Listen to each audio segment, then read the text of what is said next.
Bonjour, dans la première partie sur le glucose, nous avons vu que de petites quantités de cette molécule sont nécessaires pour le fonctionnement du corps et comment ce dernier est en mesure de les synthétiser lui-même. Nous allons voir maintenant différents aspects de l'action du glucose dans le métabolisme. Tout d'abord, pour moduler des fonctions dans le corps, les activer, les renforcer, les désactiver ou les diminuer, nous avons tout un système d'hormones. Ces hormones sont les messagères à l'intérieur du corps. Ainsi, il existe plusieurs hormones influant directement le taux de glucose sanguin, ou autrement dit, des hormones qui ont une action sur la glycémie. Il y a une hormone hypoglycémiante, l'insuline, qui fait baisser le taux de glucose sanguin, et 4 hormones hyperglycémiantes, c'est-à-dire qu'elles font monter le glucose sanguin. On trouve le glucagon, l'hormone de croissance, le cortisol et l'adrénaline. Les deux dernières, cortisol et adrénaline, étant en lien avec l'éveil, la réactivité et le stress. 4 hormones hyperglycémiantes qui font donc monter le taux de glucose sanguin contre une seule qui le fait baisser. Certains l'expliquent par la rareté des glucides dans la nature, bien que nos besoins en glucose, eux, soient vitaux. L'une de ces hormones, le glucagon, est l'hormone principale qui indique au corps de libérer du glucose tout au long de la journée. Cette hormone favorise l'homéostasie et agit en douceur. L'homéostasie est l'état d'équilibre physiologique du corps. Le glucagon nous aide continuellement à être en équilibre. On a vu que l'être humain n'a pas toujours consommé autant de glucides qu'aujourd'hui. Durant 2,5 millions d'années, grâce à son ingéniosité et à son extraordinaire capacité d'adaptation, le genre Homo a été avant tout charognard, chasseur et carnivore. Certains paléontologues parlent même de lipicarnivores, tant ils observent une appétence marquée pour les parties grasses de leur proie, dont par exemple la moelle osseuse et la cervelle. C'est cette consommation majorée de gras qui permettait aux humains d'être en cétose. La nature sauvage n'offrait que peu d'aliments riches en glucides. Premièrement, les humains ne consommaient pas de céréales. Deuxièmement, les légumes sauvages étaient amers et fibreux. Pas de carottes, oignons et betteraves très sucrés dans la nature. Et enfin, les fruits étaient relativement rares, petits, aigres, pleins de pépins ou avec de gros noyaux. Ils étaient très localisés et disponibles à des moments ponctuels durant l'année. Depuis 2,5 millions d'années, la Terre a par ailleurs connu de longues périodes de glaciation de plusieurs dizaines, voire centaines de milliers d'années, durant lesquelles la végétation était réduite et il n'existait quasiment aucun fruit.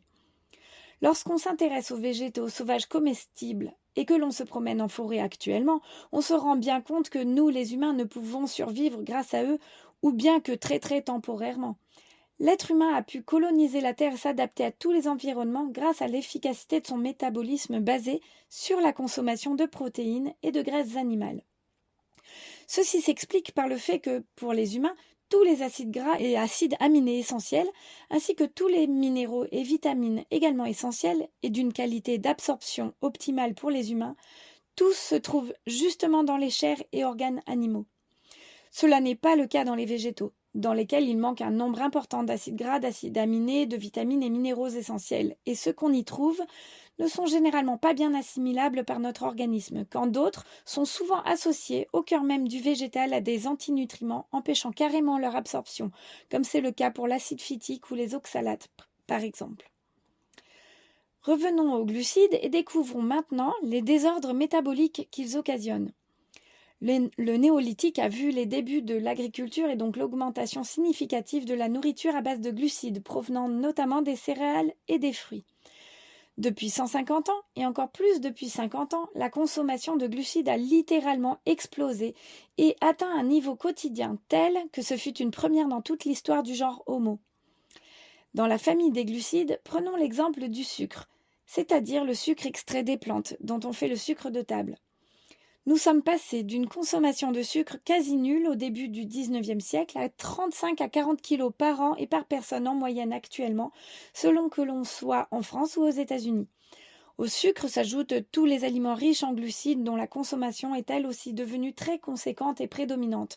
Pain, viennoiseries, pâtes, riz, céréales de petit déjeuner, gâteaux, sodas, jus, bonbons, bars, etc. Pour rappel, chez un être humain à jeun en bonne santé, il y a environ 0,80 g de glucose par litre de sang et environ 5 litres de sang en circulation dans le corps, ce qui fait à peu près 4 g de glucose au total. À 0,80 g de glucose par litre de sang, on se trouve dans la situation physiologique, c'est-à-dire en état d'homéostasie. Dès qu'on dépasse cette dose, le corps fera tout son possible grâce aux sécrétions d'insuline pour retrouver ce taux au plus vite. Et dans le cas d'un diabète de type 1, il faut veiller à ajuster aussitôt les apports d'insuline exogènes pour toute consommation de glucides afin de retrouver au plus vite ce taux physiologique. Et on sait à quel point il est difficile, voire impossible, d'évaluer précisément ces doses d'insuline à prendre. Ces dosages sont très fins et subtils. Lorsqu'on mange, par exemple, un petit déjeuner à la française, jus d'orange, bol de lait au chocolat et tartines à la confiture, on a tout à coup dans les 150 g de glucides nets qui entrent en circulation dans le sang. 150 g contre les 4 g physiologiques. L'écart est énorme. Il s'agit de comparer une cuillère à café de glucose, soit environ 4 g habituellement en circulation dans le sang, contre une grosse tasse de sucre ingérée, soit 150 g, lors d'un repas en alimentation glucidique. Et ce, généralement, 3 ou 4 fois par jour, voire plus, en cas de grignotage, le plus souvent sucré d'ailleurs. Et les personnes insulinodépendantes le savent, ce sucre est globalement le même au final, qu'il provienne de la farine qui a servi à fabriquer le pain, du sucre qui a servi à cuisiner la confiture ou à préparer le chocolat chaud, du sucre des fruits dans la confiture et des oranges dans le jus d'orange, mais aussi du sucre présent dans le maïs, les carottes, les oignons, le riz, les châtaignes, le quinoa, le sarrasin, les poireaux, etc. Il est également intéressant de savoir que l'on consomme généralement plus de glucides que ce que le corps va pouvoir brûler, entre guillemets, comme carburant, ou bien qu'il va pouvoir stocker sous forme de glycogène. Les glucides excédentaires seront alors transformés par le foie en triglycérides, c'est-à-dire en graisse stockée, et ce grâce à l'insuline. Consommer des glucides tend donc à faire grossir. Consommer beaucoup de glucides génère des stocks de graisse corporelle importants et empêche l'accès à cette graisse si l'on veut maigrir. Il arrive que certaines personnes ne grossissent pas, voire qu'elles soient trop maigres, tout en mangeant des quantités significatives de glucides. Mais c'est toujours au prix d'un épuisement de leurs organes. Et parfois, cette minceur n'est qu'apparence, car les graisses peuvent par exemple s'accumuler directement dans les organes et dans l'abdomen sans que cela ne soit particulièrement visible. Dans une alimentation glucidique, le carburant, ce sont les glucides, pas le gras. Pour être à son poids de santé, le carburant doit être le gras et il ne doit pas y avoir de glucides ou extrêmement peu. La présence de glucides force le corps à se servir du sucre comme carburant exclusif et bloque l'usage du gras et bloque l'accès aux réserves de graisse corporelle. Le métabolisme humain peut absorber des apports ponctuels de glucides. Ces apports ponctuels favorisent le stockage sous forme de graisse en vue de périodes plus maigres. C'est ce que font les ours en fin d'été, début d'automne. Ils se gavent de baies et de miel quand ils en trouvent pour faire du gras en vue de passer l'hiver avec quelques réserves. Les oies sauvages procèdent de même avant l'hiver. On sait que pour engraisser les canards ou les cochons, il ne leur faut pas des aliments gras. On leur donne plutôt du maïs et des céréales très riches en glucides. Et dans l'Antiquité, on leur donnait des fruits. Tant chez les ours, les canards que chez les humains, l'insuline sécrétée pour abaisser la glycémie favorise fortement ce stockage de glucides sous forme de graisse. Et l'insuline sous forme d'injection suite à l'ingestion de glucides provoque cela exactement de la même manière. La consommation de glucides provoque des variations de glycémie notables. On passe d'une hyperglycémie après avoir mangé à une chute de glycémie d'autant plus rapide et marquée que la consommation de glucides aura été importante. Les chutes de glycémie sont à l'origine des fringales, de baisse d'énergie et d'une satiété éphémère. D'autre part, une glycémie trop haute ou trop basse implique que les organes n'ont pas ce dont ils ont besoin de façon continue. Soit ils ont trop, soit ils n'ont pas assez, ce qui est à chaque fois préjudiciable pour eux. Baser notre alimentation sur les glucides entraîne des troubles du microbiote intestinal et favorise des dysbioses et proliférations de micro-organismes nuisibles, tels que le Candida albicans. Le Candida albicans est une levure capable d'envahir l'organisme et de provoquer des problèmes de mycose un peu partout, pieds, parties intimes, bouche, etc. Ses racines, entre guillemets, sont dans les intestins.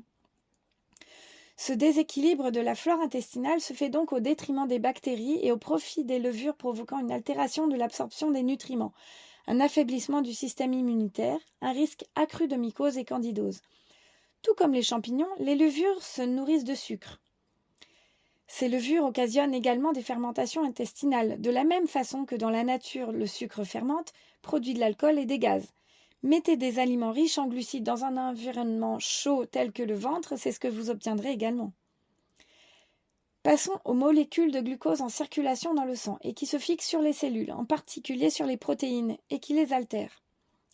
En effet, les glucides entraînent des phénomènes de glycation, c'est-à-dire qu'il s'agit de la caramélisation des cellules, ou encore on appelle ça la réaction de Maillard. On observe également ce phénomène lorsque l'on fait griller un aliment et qu'il devient doré. Il s'agit aussi de glycation, de réaction de Maillard. Avec la glycation, les molécules de glucose se fixent sur les globules rouges, les protéines des différents tissus du corps et y compris du cerveau, et les altèrent. On dit que ces protéines deviennent glyquées. C'est entre autres ce phénomène qui provoque celui qu'on appelle le mauvais cholestérol, lequel correspond en réalité à du LDL. LDL pour Low Density Lipoproteins. Le LDL est une protéine. Plus exactement, ce sont des lipoprotéines qui transportent les graisses et le cholestérol vers les cellules. Lorsque les LDL sont glyquées, elles ne peuvent plus réaliser correctement leur travail. Elles sont alors le signe d'un dysfonctionnement métabolique important. Cela contribue également à la genèse de l'artérosclérose. On évalue facilement la glycation par la mesure de la glycation de l'une de nos protéines, en l'occurrence de l'hémoglobine glyquée, autrement nommée HbA1c. Le taux idéal d'hémoglobine glyquée se situe entre 4,1 et 5,4%. Un HbA1c plus élevé indique une perturbation importante du métabolisme, avec des conséquences possibles relativement graves. Problèmes cardiaques, artériels, rénaux, neurologiques, problèmes aux yeux, etc. Le niveau de consommation de glucides est donc directement corrélé au niveau de santé des organes et au processus de vieillissement.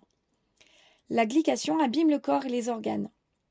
Avec un diabète de type 1, on voit malheureusement bien trop souvent des taux d'hémoglobine glyquée plus élevés que 5,4%, ce qui indique un taux de glycation global dans le corps bien trop élevé. Ne prenez pas peur car il y a des solutions. Nous verrons cela dans les prochains podcasts. Rappelons-nous pour le moment que moins on consomme de glucides, plus la glycation sera faible.